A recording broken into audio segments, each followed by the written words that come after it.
नमस्कार साथियों, NCERT class में एक बार आपका फिर स्वागत है।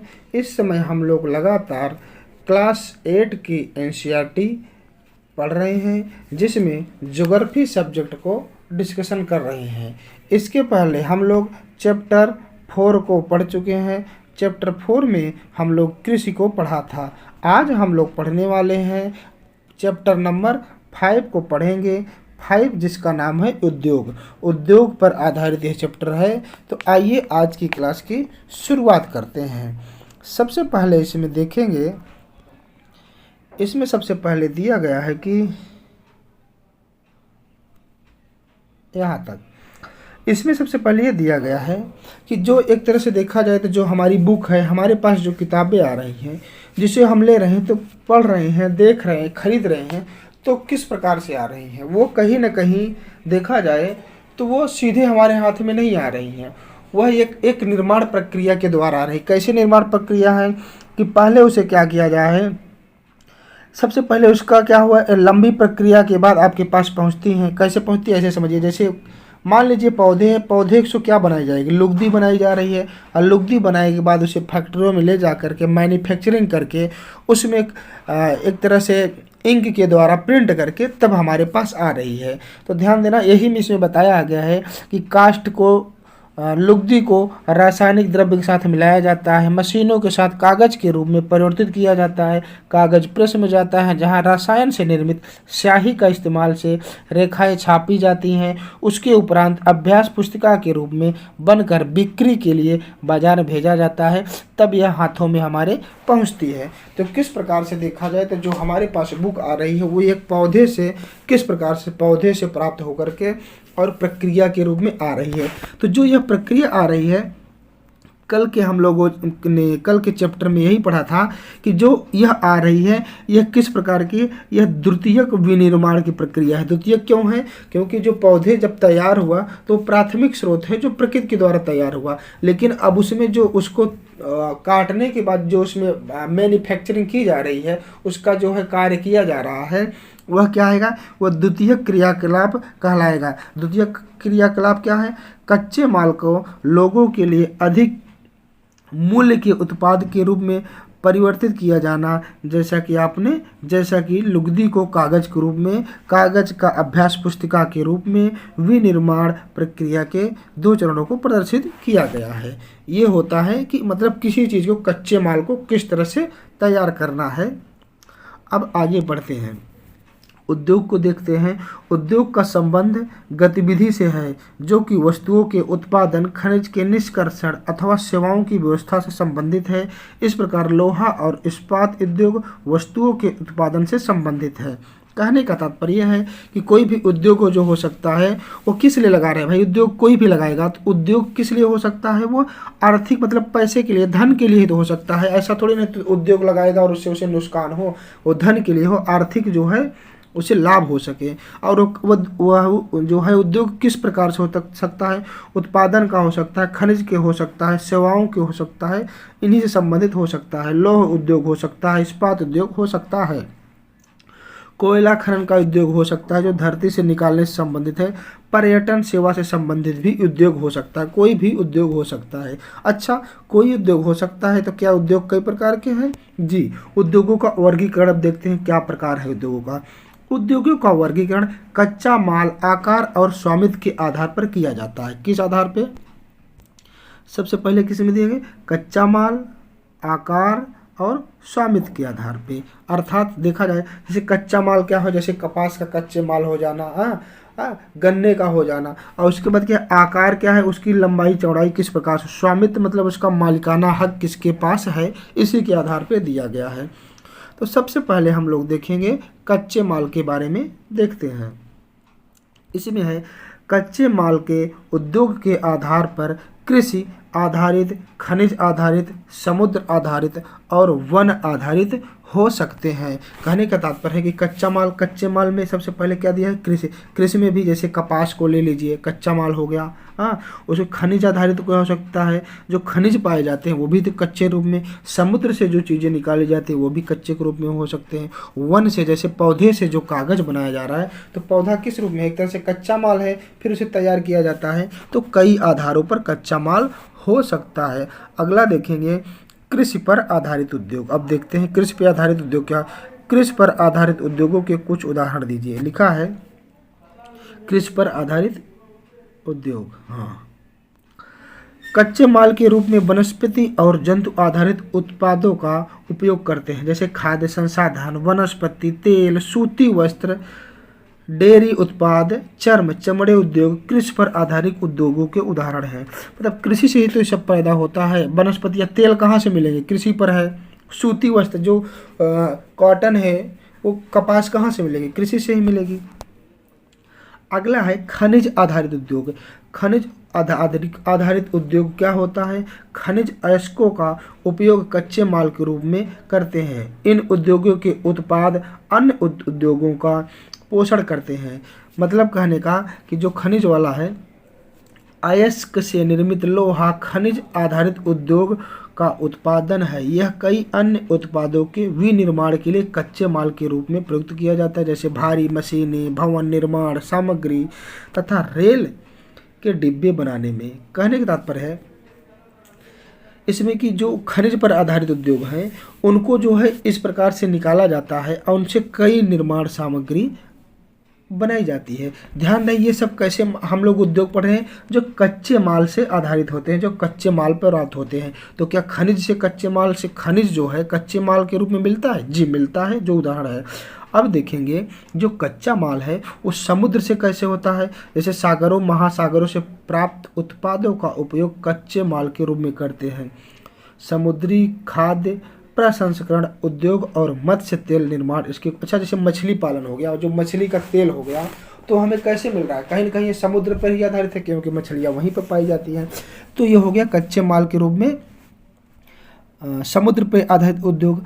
अगला रहेगा वन पर आधारित उद्योग। कच्चे माल को जो वन में, तो सबसे बढ़िया क्या है, सबसे अच्छा उदाहरण क्या है, पेड़ है। वनों से प्राप्त उत्पाद का उपयोग कच्चे माल के रूप में करते हैं। लुगदी और कागज, औषध, रसायन, फर्नीचर और भवन निर्माण से संबंधित है। मतलब ये सारी चीज़ें जो बनाई जाती हैं आपने देखा होगा, तो ये सब कहाँ से हैं, वन पर ही आधारित है। अब ये हम लोगों ने देखा उद्योगों का वर्गीकरण, जो किस आधार पे था, कच्चे माल के आधार पे। अब दूसरा नंबर पे हम लोगों ने देखा था आकार के आधार पे उद्योगों का वर्गीकरण। तो आइए देखते हैं आकार पे आधारित वर्गीकरण। उद्योग का आकार का तात्पर्य निवेश की गई पूंजी की राशि, नियोजित लोगों की संख्या और उत्पादन की मात्रा है। मतलब आकार कैसा होना चाहिए, जो निवेश की गई पूंजी है वह कितना है, कितने लोग इसमें लगे हुए हैं और कितना यह उत्पादन कर रहा है। आकार के आधार पर उद्योगों को दो भागों में बांटा गया है, लघु आकार के उद्योग और बृहत आकार के उद्योग। लघु आकार के उद्योग क्या है, जो छोटे हों, और बृहत मतलब बड़े। अब देखेंगे कुटीर जैसे देखिए पर्यायवाची होता है, कुटीर, कुटिया, कुटी घर का है ना। घरेलू छोटे पैमाने के उद्योग हैं जिसके दस्तकारों के द्वारा उत्पादन का निर्माण हाथ से होता है। टोकरी बुनना क्या होता है, हाथ जो घरेलू उद्योग होते हैं ना वही होते हैं। जैसे क्या होता है, टोकरी बुनना, हाँ, कढ़ाई करना, मिट्टी के बर्तन बनाना, हस्तशिल्प की जो चीज़ें रहती हैं उसको बनाना, ये कुटीर उद्योग के अंतर्गत आते हैं। बड़े पैमाने के जो उद्योग बड़ी मात्रा में वस्तुओं का उत्पादन करते हैं, उनकी तुलना में छोटे पैमाने के उद्योग कम व प्रौद्योगिकी का उपयोग करते हैं। अरे भाई सीधी सी बात है, जब उद्योग छोटा है तो उसमें पैसा भी कम देना पड़ेगा। तो तुलनात्मक अगर दृष्टि से देखें तो बड़े पैमाने की अपेक्षा इन उद्योगों में छोटी जो है लागत लगती है। बड़े पैमाने के उद्योगों में पूंजी का निवेश अधिक और प्रौद्योगिकी उच्च स्तरीय होती है। जैसे रेशम बुनाई और खाद्य प्रक्रम में उद्योगों का लघु पैमाने पर उद्योग है।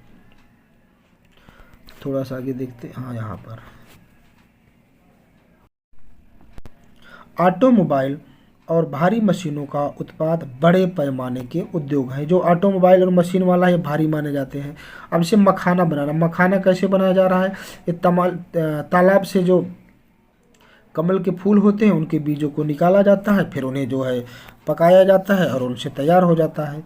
अब अगला देखेंगे स्वामित्व के आधार पर, तीसरा उद्योगों का वर्गीकरण में स्वामित्व के आधार पर उद्योगों का वर्गीकरण। स्वामित्व के आधार पर देखते हैं। स्वामित्व के आधार पर, स्वामित्व के आधार पर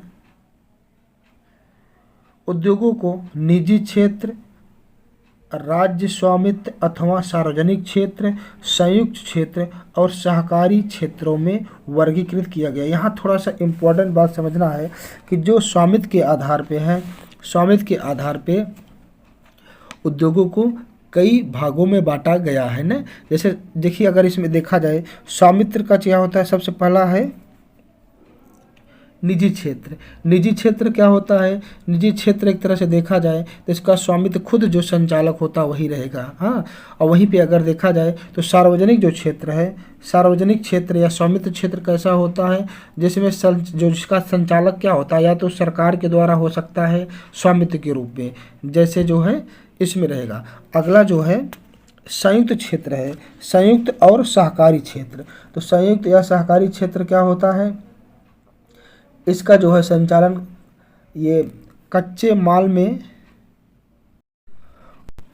जो उसका कच्चा माल उत्पादन करता है, देखिए उत्पादन करने वाला भी है कच्चे माल को, जो उसको उत्पादन करने के बाद है जो उसको पूर्ति कर रहा है, जो उसको बना रहा है वो भी रहेगा। थोड़ा आगे चलते हैं तो इसका डिफिनेशन अच्छे से मिलेगी। अच्छा, यहाँ से स्टार्ट भी है। हाँ, वर्गीकृत किया गया है। निजी क्षेत्र के उद्योगों का स्वामित्व और संचालन या तो व्यक्तियों द्वारा या समूह के द्वारा किया जाता है। जो निजी क्षेत्र होता है वो कहीं न कहीं एक व्यक्ति या समूह के द्वारा किया जाता है। वहीं जब सार्वजनिक क्षेत्र की बात करें तो इसका जो स्वामित्व और संचालन सरकार द्वारा होता है। जो स्वामित्व क्षेत्र होता है उसका संचालन सरकार के द्वारा होता है, जैसे हिंदुस्तान एरोनॉटिक्स लिमिटेड और steel authority of India limited. संयुक्त क्षेत्र के उद्योगों का जो संयुक्त क्षेत्र है उस उद्योग का स्वामित्व और संचालन राज्यों और व्यक्तियों अथवा व्यक्तियों के समूह द्वारा किया जाता है। जो राज्य होते हैं उनके द्वारा किया जाता है, जैसे मारुति उद्योग लिमिटेड संयुक्त क्षेत्र। अच्छा, व्यक्तियों क्यों दिया है? देखिए, जब इसे मारुति की फैक्ट्री है तो क्या उसका मालिक अकेले सारा काम करेगा? उस राज्य के व्यक्ति आएंगे दूर दूर से जो वहाँ पे, तो क्या हुआ कहीं ना कहीं उस मालिक के साथ साथ लोगों के द्वारा हुआ। तो संयुक्त क्षेत्र के उद्योग का एक उदाहरण है। सरकारी क्षेत्र के उद्योग का, उसमें क्या होता है? स्वामित्व और संचालन कच्चे माल के उत्पादन या पूर्तिकारों, कामगारों अथवा दोनों के द्वारा होता है। कहने का तात्पर्य है कि जो तीसरा वाला बता रहा है उसमें यही बता रहा है कि जो संयुक्त क्षेत्र होता है या सार्वजनिक क्षेत्र होता है उसमें सभी के द्वारा जो उत्पादक होते हैं, जो पूर्तिकार होते हैं, कामगार होते हैं या दोनों के द्वारा जो है उसको किया जाता है। इसमें क्या दिया है? आनंद मिल्क यूनियन लिमिटेड, सुधा डेयरी सहकारी उपक्रम के इसके उदाहरण है। सुधा, अच्छा यहाँ दिया है सरकारी क्षेत्र में सुधा डेयरी। आगे बढ़ते हैं, इसको देखेंगे। उद्योगों की अवस्थिति को प्रभावित करने वाले कारक। जो उद्योग होते हैं, उद्योगों को प्रभावित करने वाले क्या क्या कारक हो सकते हैं, पहले इसको देख लेते हैं। देखिए, जो उद्योग अवस्थित होता है उसके संबंधित कारक क्या क्या हो सकते हैं। किसी भी उद्योग के लिए क्या क्या हो सकता है? संचार होना चाहिए, परिवहन होना चाहिए, ले जाने के लिए भूमि भी चाहिए, बिजली की आवश्यकता होगी, कच्चे माल मिलना चाहिए तभी तो तैयार होगा, श्रम की आवश्यकता होगी, पूंजी भी उसके लिए आवश्यक है, और बाजार की आवश्यकता तो पड़ेगी ही, और जल भी जहाँ पे उसका जो है स्थापित किया जा सके जल की आवश्यकता होगी। तो ये जो है संबंधित कारक है। इसको डायग्राम को थोड़ा अच्छे से याद कर लेना है कि उद्योग को प्रभावित करने वाले कौन कौन मेन कारक है। अब थोड़ा इसको डिटेल में देखते हैं।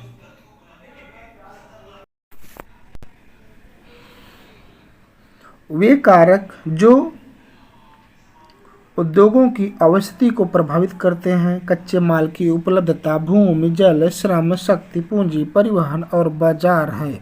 उद्योग उन्हीं स्थानों पर केंद्रित होते हैं जहां इनमें से सब कुछ या सभी कारक आसानी से उपलब्ध हो। कभी कभी सरकार कम दर पर विद्युत उपलब्धता, कम परिवहन लागत तथा अन्य अवसंरचना जैसे प्रोत्साहन प्रदान करती है ताकि पिछड़े क्षेत्रों में भी उद्योग स्थापित किए जा सके। उद्योगों से औद्योगिकरण से प्रायः नगरों और शहरों का विकास एवं वृद्धि होती है। यहाँ पे कहने का तात्पर्य है कि जो सरकार उद्योग होते हैं उनके लिए क्या उद्योग आपको ये स्थापित करेंगे, ये सब सारे कारण चाहिए जो दिया है। और कारण के साथ साथ ये भी बताया है कि कहीं ना कहीं ये चीज़ें सरकार को ये भी ध्यान रहता है कि ऐसे क्षेत्रों पर भी स्थापित किया जाए जहाँ पे लोग ज़्यादा बेरोजगार हैं और वहाँ पे उनके रोजगार के साथ साथ एक उद्योग भी स्थापित हो जाए और रोजगार भी मिल सके। आगे देखते हैं।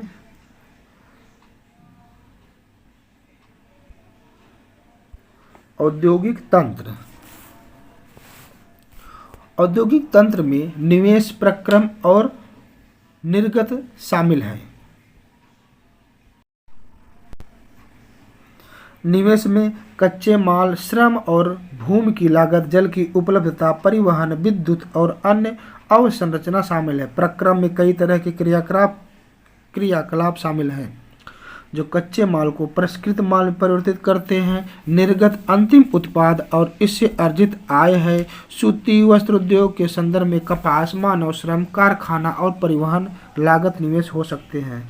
इसका कहने का तात्पर्य है कि जो उद्योग का एक तरह से तंत्र देखा जाए तो जो उद्योग स्थापित किए जाएंगे तो उसके लिए जो मूलभूत आवश्यकता जो तंत्र है उसको ये निर्देशित कर रहा है कि जो उसमें तंत्र होते हैं तो क्या होना चाहिए उद्योग में। सबसे पहले निवेश होना चाहिए, प्रक्रम, निर्गत शामिल है और उसमें निवेश में क्या होना चाहिए, कच्चे माल होना चाहिए, श्रम और भूमि की लागत हो, जल की उपलब्धता रहेगी, जो उसके तंत्र होते हैं मेन एक तरह से रीढ़ जिसे कहा जाए, हाँ, ये सब शामिल रहेंगे। उसके बाद सूती वस्त्र उद्योग के संदर्भ में कपास का चाहिए। सूती वस्त्र उद्योग अगर हमें स्थापित करना तो क्या चाहिए, कपास चाहिए, मानव श्रम, मजदूरों की आवश्यकता पड़ेगी, कारखाना होना चाहिए, परिवहन लागत निवेश भी हो सकता है, जो निवेश चाहिए वो चाहिए। अब प्रक्रमों में वटाई, कटाई, बुनाई, रंगाई, छपाई शामिल है। कमीज जिसे आप पहनते हो उत्पादक है, मतलब उसको जो है थोड़ा सा और अच्छा बनाने के लिए क्या करना पड़ेगा, ये सारे काम करने पड़ेंगे। आगे बढ़ते हैं। औद्योगिक प्रदेश। अब इसमें कहने का मतलब है कि जो उद्योग स्थापित हैं उनके प्रदेशों के बारे में थोड़ा सा जिक्र करते हैं। औद्योगिक प्रदेश का विकास तब होता है जब कई तरह के उद्योग एक दूसरे के निकट स्थित होते हैं। कहने का तात्पर्य है कि उद्योगों का विकास तभी होता है ना जब क्या होता है, कई तरह से एक दूसरे की तरह क्या होते हैं, निकट आ जाते हैं। जैसे उन्हें उद्योगों के नाम से ही जाना जाता है, हाँ, तो उस उद्योग को वहाँ का उस शहर के नाम से जाना जाता है। आगे और डिफिनेशन इसका अच्छे से मिलेगी। और वो अपनी निकटता के लाभ आपस में बांटते हैं। विश्व के प्रमुख औद्योगिक प्रदेश पूर्वोत्तर अमेरिका, पश्चिमी और मध्य यूरोप, पूर्वी एशिया। मुख्य औद्योगिक प्रदेश अधिकांश शीतोष्ण कटिबंधीय क्षेत्रों और समुद्री पत्तनों के समीप और विशेष तौर पर कोयला क्षेत्रों के निकट स्थित होते हैं। होता क्या है कि इनके बारे में ये कह रहा है कि जो उद्योग होते हैं औद्योगिक प्रदेश, अगर किसी सोचिए कहीं पर ज़्यादा उद्योग जो आधारित रहेगा तो उसका उसी के आधार पे नाम भी रख दिया जाएगा, उसके बारे में यहीं पे बताया गया है। इसमें दिया है कुछ औद्योगिक प्रदेश हैं। देखिए मैप देखने से पहले ना एक चीज़ पहले इस पे ध्यान देना चाहिए कि जो मैप रहता है उसमें दिया रहता है कि इसको कौन सी चीज़ किससे इंडिकेट किया है। जैसे विश्व की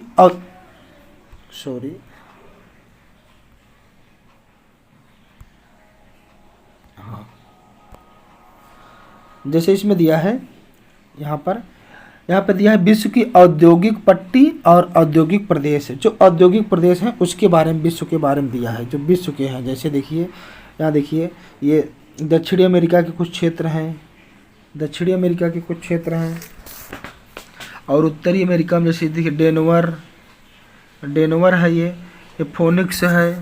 हाँ, यहाँ पे क्या दिया है, बोगाटो दिया है। हाँ, और उसके बाद अगर इधर देखा जाए तो इधर ये सारे क्षेत्र दिए हैं। उसके बाद ये अफ्रीका का क्षेत्र, ये भारत के कुछ क्षेत्र हैं, जैसे मुंबई का क्षेत्र हो गया। हाँ, ब्रिस्बेन जो यहाँ पे ऑस्ट्रेलिया का ब्रिस्बेन हो गया। फिर नीचे अगर थोड़ा नीचे आएंगे तो यहाँ देखेंगे सिडनी हो गया, मेलबोर्न हो गया, पर्थ हो गया। इस प्रकार से कई क्षेत्र यहाँ पे दिए हैं। ये कैसे क्षेत्र हैं, जो औद्योगिक प्रदेश हैं।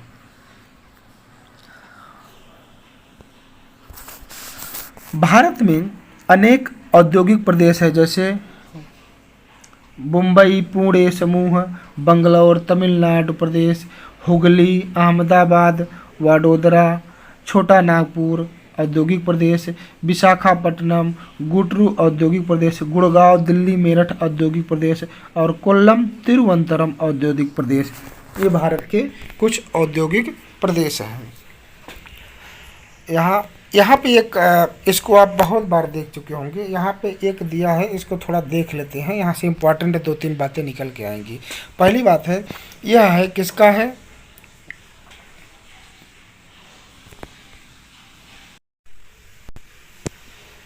यह जिक्र कर रहा है जो है वो भोपाल की गैस त्रासदी के बारे में। तो इसमें 3-4 बातें, 2-3 बातें महत्वपूर्ण रहेंगी।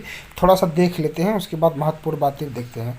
उद्योगों में दुर्घटना विपदा मुख्य रूप से तकनीकी विफलता या संकट उत्पन्न करने वाले पदार्थों के बेतरतीब उद्योग कारण के घटित होती है। यहाँ मुख्य बातें क्या हैं, ये 3 दिसंबर 1984 को भोपाल में 3 दिसंबर 1984 को लगभग 0.30 मतलब ये टाइम दिया है, मतलब टाइम दिया है 12:30 बजे रात के 12:30 बजे अब तक की सबसे त्रासदपूर्ण औद्योगिक घटना है। यह प्रौद्योगिकी दुर्घटना थी जिसमें यूनियन कार्बाइड कीटनाशक कारखाने से हाइड्रोजन साइनाइड तथा प्रतिक्रियाशील उत्पादों के साथ अत्यंत विषैली, इस गैस का नाम रखेंगे मिथाइल आइसोसाइनेट MIC, इसी गैस का रिसाव हुआ था। तो इसे विशेष याद रखेंगे। कब की बात है ये, 3 दिसंबर 1984 की गैस का रिसाव हुआ था। और 1989 में जब सरकारी रिपोर्ट आती है तो उनके अनुसार 35,500 व्यक्तियों की मृत्यु की सूचना आती है। हजारों लोग जो आज भी बच गए थे वो कहीं न कहीं कई बीमारियों से, कोई अंधापन, कोई प्रतिरक्षा विकार, अलग अलग बीमारियों से पीड़ित हैं। तो ये बहुत बड़ी घटना हुई थी 3 दिसंबर 1984 को, उसके बारे में यहाँ पर दिखाया गया है। उसके बाद एक छोटी सी और घटना यहाँ पे दिखा रहा है।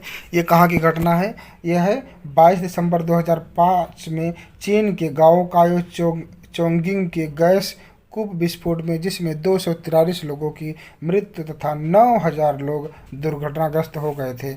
ये सब क्या है, कहीं न कहीं ये एक तरह से देखा जाए तो ये घटनाएं हुई थी।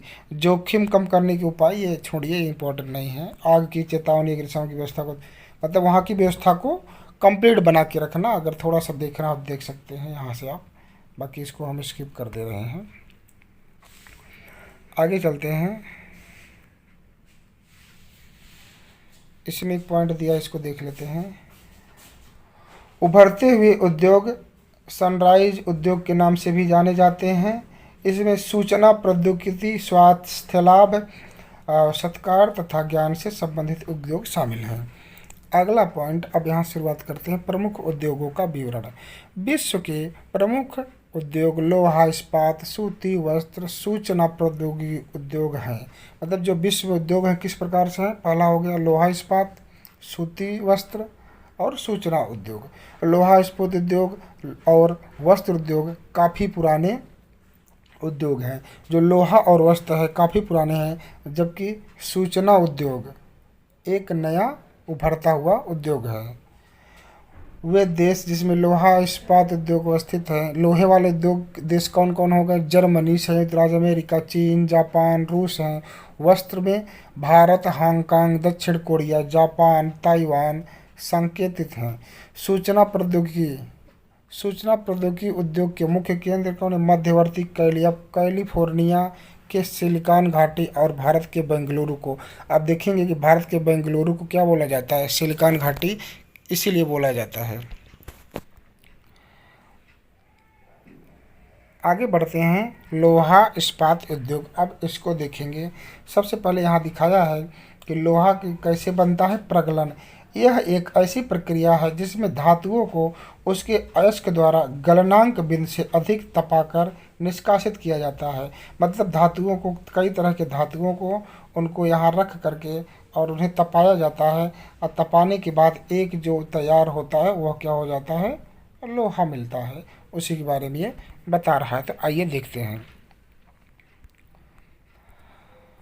कह रहा है कि अन्य उद्योगों की तरह लोहा इस्पात उद्योग में भी बहुत से निवेश, प्रक्रम और निर्गत शामिल है। यह एक पोषक उद्योग है जिसके उत्पादन अन्य उद्योगों के लिए कच्चे माल के रूप में प्रयुक्त होते हैं। इसमें भी वही कह रहा है कि यह उद्योग भी जो होता है, जब स्थापित होता है, तो इसके लिए भी बहुत सारे मालों की आवश्यकता होती है। कच्चे माल के रूप में बहुत सारी चीज़ें डाली जाती हैं, प्रयोग की जाती हैं। उद्योग के लिए निवेश में श्रम, पूंजी, स्थान और अन्य अवसंरचना के साथ साथ लौह अयस्क, कोयला, चूना पत्थर कच्चे माल के रूप में सम्मिलित है। मतलब क्या होता है, इस उद्योग में क्या क्या लगेगा, पहली बातों को पता है। कोई भी उद्योग में श्रम लगाना जरूरी है। पैसे के साथ साथ स्थान पे निश्चित बना होना चाहिए, एक संरचना होनी चाहिए। उसके बाद इसमें लोहा, कोयला, ये सारी चीज़ें लगेंगी। लौह अयस्क से इस्पात निर्माण की प्रक्रिया में कई चरण शामिल हैं। कच्चे माल को झोंका भट्टी में रखा जाता है जहां प्रज्वलित होता है। तो बस इसमें यहीं तक इम्पोर्टेंट था। अगर यहाँ से भी देखना चाहें तो देख लीजिए। इसके बाद ये प्रशोषित होकर के उत्पाद होता है। इस्पात कड़ा होता है और इसे आसानी से काटा और आकार दिया जा सकता है, अथवा इसे तार बनाए जा सकते हैं। तो कैसे तार बनेंगे, जैसे एल्युमिनियम, निकल, तांबा। अब ये दिखाया है, जैसे मान लीजिए यहाँ पर उदाहरण के रूप में दिया है, ये कोयला हो गया, ये अयस्क हो गया, चूना पत्थर हो गया, ये क्या हो गया, 1 टन इस्पात तैयार होगा इतनी आइटम से। थोड़ा इसको देखते हैं क्या दिखा रहा है चित्र में। कट जा रहा है। झोंका भट्टी में, यहाँ से देखिए ना। अब देखिए भट्टी है, भट्टी से के द्वारा क्या क्या डाला गया है, लौह अयस्क, चूना पत्थर और कोक डाला गया है। ठीक। अभी जब नीचे आएगा तो नीचे जब इसमें जो हीट पैदा होगी तो इधर पलगृत लोहा निकलेगा, इधर धातु मल इधर निकल जाएगा। उसके बाद गर्म वायु के लिए बताया है, और बाकी झुट्ठ दे दिया। देखिए एक फिगर से बहुत सारी चीज़ें क्लियर नहीं होंगी, लेकिन मोटा मोटा तो क्लियर हो ही जाता है। अब जो बन रहा है, इससे अन्य धातुओं को थोड़ी थोड़ी मात्रा इस्पात में मिलाकर इसके मिश्र धातु बनाई जा सकती है। मिश्र धातु इस्पात को असामान्य कठोरता, दृढ़ता और जंग प्रतिरोधक क्षमता बनाती है। मतलब देखा जाए, आपने ध्यान दिया होगा कि जो शुद्ध लोहा आता है उसमें बहुत जल्दी जंग लग जाती है, जबकि कहीं ना कहीं जैसे सुई हो गई, तो सुई को हम बहुत दिन तक रख सकते हैं, उसमें जंग नहीं लगेगा। इसका कारण क्या है कि उसके ऊपर पॉलिश और उसमें अन्य धातुएं मिलाई जाती हैं, जिससे उसे बहुत दिनों तक सुरक्षित रखा जा सके। किस लिए मिलाई जाती है, सुरक्षित रखने के लिए। और उससे क्या होता है, उसमें कठोरता भी आ जाती है, और जो है प्रतिरोधक क्षमता उसे प्रदान करता है। इस्पात प्रायः आधुनिक उद्योगों को का मेरुदंड कहलाता है। मेरुदंड इसलिए कहलाता है, एक तरह से रीढ़ की हड्डी समझिए, कि हर चीज़ में, कोई भी आज उद्योग, फैक्ट्री, जो भी मजबूत कार्य हो रहे हैं उसमें इस्पात का लगना फिक्स है। तो इस्पात हर चीज़ों के लिए मेरुदंड का ही कार्य करता है। हाँ, लगभग सारी वस्तुएं जिनका हम उपयोग करते हैं वो या तो लोहा हो, इस्पात से बने हों, अथवा धातुओं से निर्मित औजार, मशीन से बने हों। रेलगाड़ी, ट्रक, ऑटो, अधिकांश सभी क्या होते हैं, सेफ्टी पिन, सुई, या जिनका भी उपयोग आज भी हम करते हैं। तेल कूप, इस्पात से बनी मशीनें, जितने भी इस्पात की पाइपलाइन, तेल परिवर्तन क्रिया किया जाता है। खनिजों का खनन इस्पात के उपकरणों से होता है। मतलब क्या होता है, अगर खनिज भी जो इसमें डाला जा रहा है, इस्पात को निकालने के लिए जिस यंत्र का प्रयोग किया जा रहा है वो भी किसका बना होता है, वो इसी इस्पात का बना होता है। तो कहीं ना कहीं इस्पात की वैल्यू बहुत ही ज़्यादा है। अब देखिए विशाल भवनों का ढांचा का जो बनाया जाता है। अब यहाँ से एक पॉइंट क्या दे रहा है, 1800 ईस्वी के पूर्व इस्पात उद्योग वहाँ स्थित थे जहाँ कच्चा माल, विद्युत आपूर्ति और बहता जल आसानी से उपलब्ध थे। बाद में उद्योगों के लिए आदर्श स्थिति कोयला क्षेत्र के समीप, नहरों और रेलवे के निकट की थी। 50 के आसपास लोहा और इस्पात उद्योग समुद्रपत्तनम के निकट सपाट भूमि वाले विशाल क्षेत्रों में केंद्रित होने शुरू हो गए थे।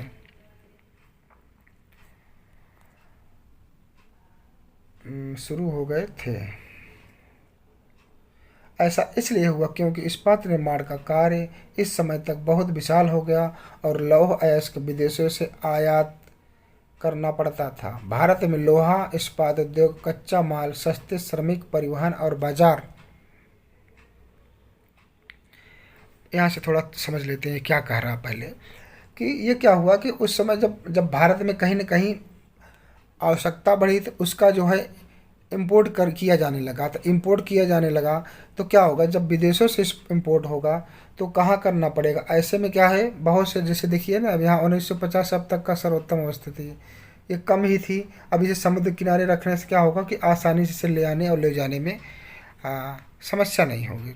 भारत में लोहा इस्पात उद्योग, कच्चा माल, सस्ते श्रमिक, परिवहन और बाजार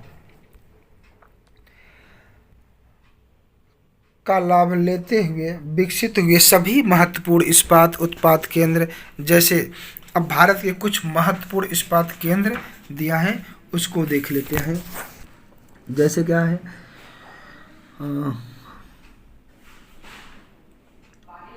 विकसित हुए जिसमें सभी महत्वपूर्ण इस्पात केंद्र जैसे भिलाई, दुर्गापुर, बर्नरपुर, जमशेदपुर, राउरकेला, बोकारो एक ही प्रदेश में स्थित है जो 4 राज्यों में फैले हैं। वे 4 राज्य कौन से हैं? पश्चिम बंगाल, झारखंड, उड़ीसा और छत्तीसगढ़। भद्रावती और विजयनगर कर्नाटक में, विशाखापट्टनम आंध्र प्रदेश में, सलेम तमिलनाडु में अन्य महत्वपूर्ण इस्पात के केंद्र हैं जो स्थानीय संसाधनों का उपयोग कर रहे हैं। तो क्या दिखा रहा है, कहीं न कहीं इसमें ये दिखा रहा है कि जो प्रमुख जो केंद्र लगे हुए हैं वो उत्पादन कर रहे हैं। एक यहाँ मैप के जरिए थोड़ा समझ लेते हैं। प्रमुख लौह इस्पात उत्पादक ये विश्व का है, तो विश्व में देखेंगे तो जैसे यहाँ पे देखेंगे दक्षिण अमेरिका में ब्राज़ील में हो गया। वहीं संयुक्त राज्य अमेरिका की बात करें तो इधर देखिए, इधर कनाडा का क्षेत्र हो गया, हाँ, इधर जर्मनी का हो गया, यूरोप में हो गया। अफ्रीका में यहाँ पे ये देखा जाए तो भारत में देखा जाए, इधर चीन साइड में, ऑस्ट्रेलिया में, कहीं न कहीं सभी जगह लौह इस्पात के केंद्र फैले हुए हैं। अब थोड़ा सा देखते हैं जमशेदपुर के बारे में, देख लेते हैं।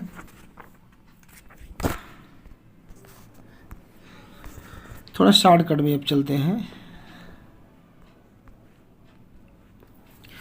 47 से पूर्व भारत में केवल एक इस्पात कारखाना था, Tata iron and steel company limited TISCO. यह निजी स्वामित्व में था। स्वतंत्रता के पश्चात सरकार ने यह कार्य अपने हाथों में लिया और बहुत से लोहा इस्पात संयंत्र स्थापित किए। झारखंड में स्वर्णरेखा और खरकई नदियों के संगम के समीप साकची में 1907 में टिस्को की शुरुआत की थी। बाद में साकची का नाम बदलकर जमशेदपुर रखा गया। भौगोलिक रूप से जमशेदपुर देश में लोहा इस्पात केंद्र के रूप में सर्वाधिक सुविधाजनक स्थान है। तो जमशेदपुर कैसा है, बहुत ही बड़ा। और आगे बढ़ते हैं। ये मैप दिया है, ये ज़्यादा इम्पोर्टेंट नहीं है, इसको यहाँ देखते हैं।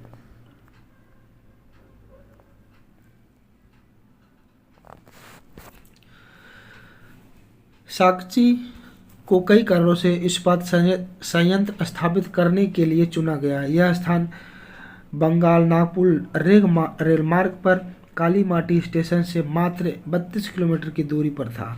यह स्थान लौह अयस्क, कोयला और मैग्नीज निक्षेपों के साथ साथ कोलकाता के निकट भी था, जहां विशाल बाजार उपलब्ध था। टिस्को को झरिया कोयले क्षेत्र में कोयला और उड़ीसा तथा छत्तीसगढ़ से लौह अयस्क, चूना, डोलोमाइट और मैग्नीज प्राप्त होता है। मतलब ये दे रहा है एक तरह से कहाँ से प्राप्त करके इसको बनाया जा रहा है। सरकारी प्रोत्साहनों से इसे पर्याप्त पूंजी उपलब्ध हुई। जमशेदपुर में टिस्को की स्थापना के बाद कई अन्य संयंत्र स्थापित किए गए। इनमें रसायन, इंजनों के पुर्जे, कृषि उपकरण, मशीन, टिन की चादरें, केबल और तार का उत्पादन किया जाने लगा। इन सबका विकास हुआ। भारत में लोहा इस्पात उद्योग के विकास के त्वरित औद्योगिक विकास आरंभ हुआ। उसके बाद क्या हुआ, भारत में भी इसका विकास बढ़ने लगा। भारतीय उद्योग के लगभग सभी क्षेत्र अधिकांश अपने आधारभूत अवसंरचना के लिए लोहा इस्पात उद्योग पर निर्भर हैं। भारतीय लोहा इस्पात उद्योग में बृहद समकालिक इस्पात संयंत्रों के साथ साथ लघु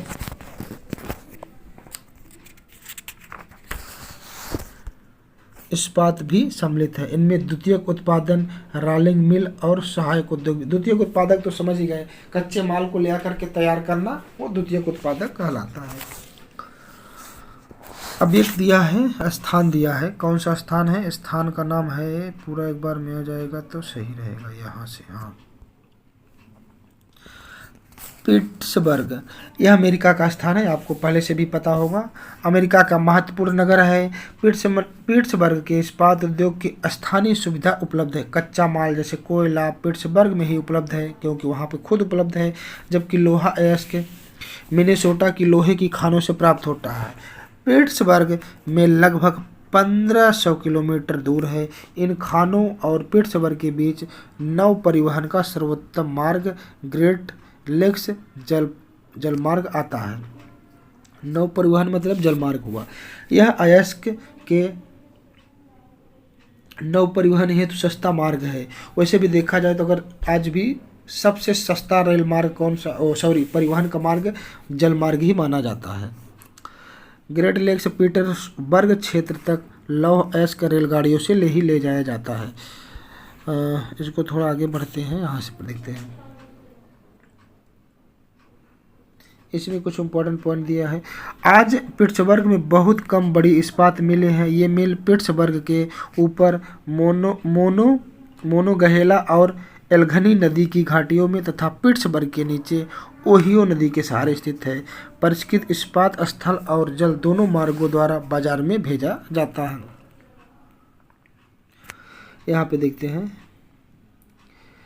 ग्रेट लेक्स का नाम सुपीरियन और ह्यूरियन, ओंटारियो, मशीगन और इरी है। इन पांचों झीलों में सुपीरियन झील सबसे बड़ी और जो अन्य की तुलना में उच्च ऊर्ध्व प्रवाह पर स्थित है। देखिए, अगर आप नई वाली एनसीईआरटी ले रहे हैं तो उसमें यहाँ से चैप्टर ख़त्म हो जाएगा, लेकिन चूंकि पहले की एनसीईआरटी है तो उसमें ये चैप्टर आपको मिलेगा, अभी एक दो पैराग्राफ और मिलेंगे। जैसे ये देख लीजिए, सूती वस्त्र, अब ये नई वाली एनसीईआरटी में आपको नहीं मिलेगा। यहाँ देखिए, शब्द टेक्सटाइल लैटिन के टेक्सियरे से व्युत्पन्न किया गया है, जिसका अर्थ है बुनना। टेक्सटाइल सूती वस्त्र उद्योग, ऐसे धागे से कपड़े की बुनाई प्राचीन कला है। कपास, ऊन, सिल्क, जूट और पटसन का प्रयोग वस्त्र निर्माण में होता है। उपयोग में लाए गए कच्चे माल के आधार पर वस्त्र उद्योगों का वर्गीकरण किया जा सकता है। रेशे वस्त्र उद्योग के कच्चे माल है। रेशे प्राकृतिक तथा मानव निर्मित दोनों हो सकते हैं। प्राकृतिक रेशे उन, सिल्क, कपास, लिनन और जूट से प्राप्त किए जाते हैं, जो मानव निर्मित रेशों में नायलॉन, पॉलिएस्टर, एक्रिलिक और रेयान शामिल हैं। ये सूती वस्त्र के बारे में बता रहा है। और यहाँ कुछ दिया सूती वस्त्र उद्योग के बारे में। सूती वस्त्र उद्योग विश्व के प्राचीनतम उद्योगों में से एक है। 18वीं सदी के औद्योगिक क्रांति तक सूती वस्त्र हस्तकताई तकनीकों एवं हथकरघों से बनाया जाता था। 18वीं सदी में पावरलूम ने पहले ब्रिटेन में और बाद में विश्व के अन्य दूसरे भागों में सूती उद्योग स्थापित किए थे। इसमें ज़्यादा लंबा नहीं ले चलते हैं, नहीं तो वीडियो फिर लंबी हो जाएगी। थोड़ा सा इसको देख लेते हैं। भारत में अति उत्तम गुणवत्ता के सूती वस्त्र उत्पादन करने की गौरवपूर्ण परंपरा रही है। आपको जानते हैं कि भारत में सबसे अच्छी क्वालिटी का रेशम उत्पादन होता था। ब्रिटिश शासन पूर्व हाथ से कत्ते और हाथ बुने हुए वस्त्रों का एक विस्तृत भारतीय बाजार था। ढाका का मलमल, मसूलीपट्टनम की छीट और कालीकट के केलिको तथा बुरहानपुर,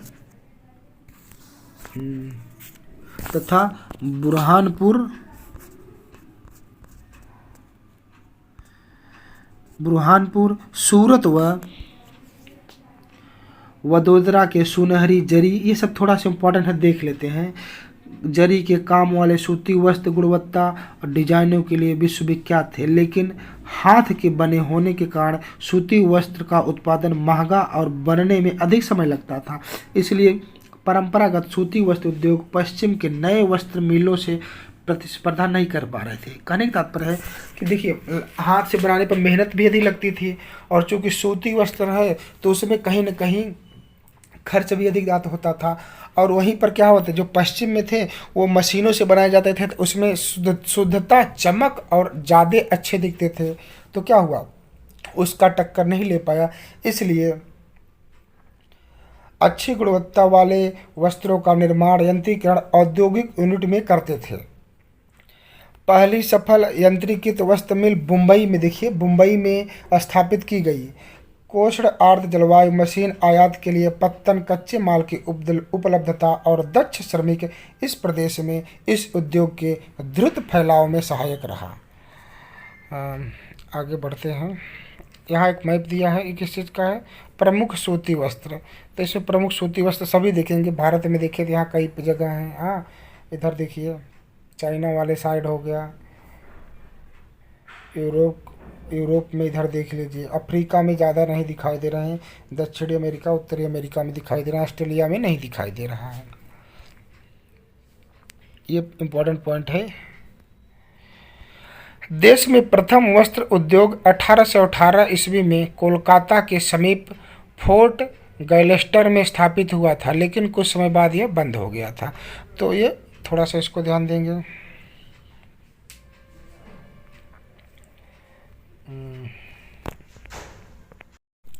इसको थोड़ा देखते हैं।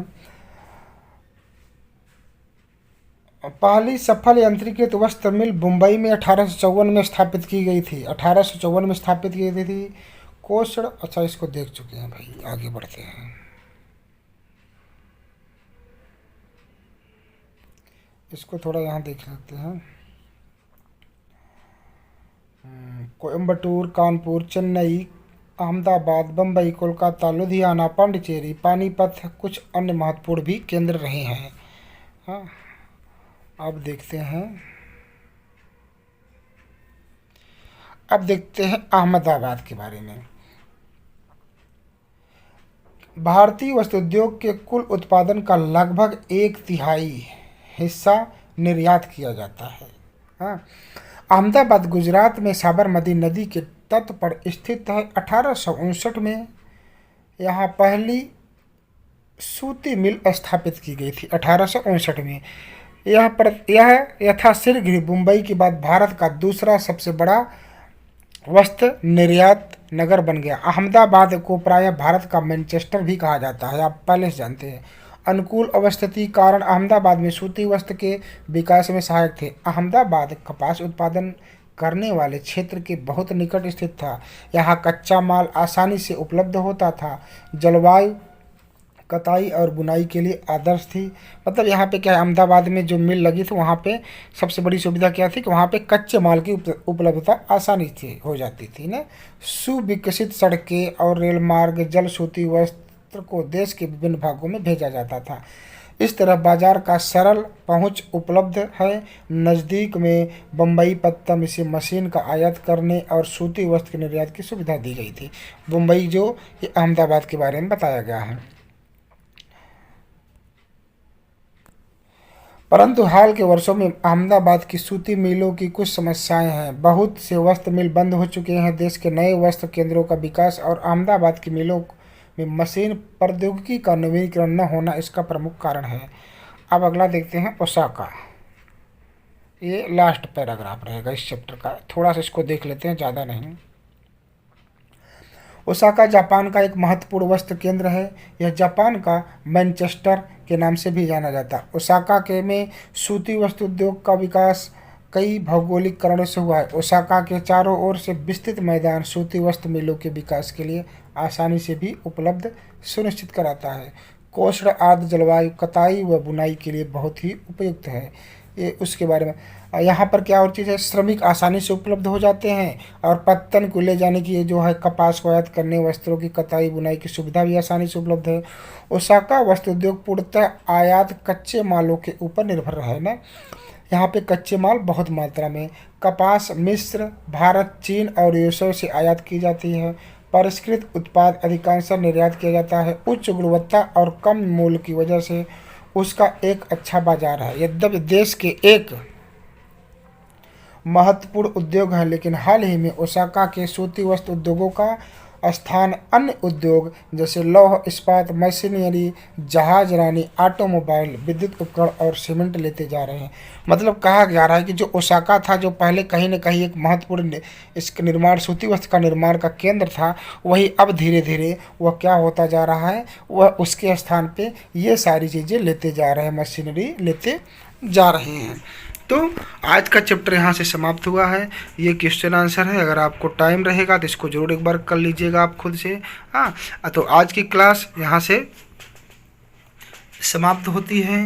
हाँ, और उसके बाद आप एक बार मेरी और भी वीडियो इस क्लासे की पड़ी हैं, अगर आपको देखना हो तो जाके देख लीजिएगा। तो आज की क्लासे यहाँ से ख़त्म करते हैं।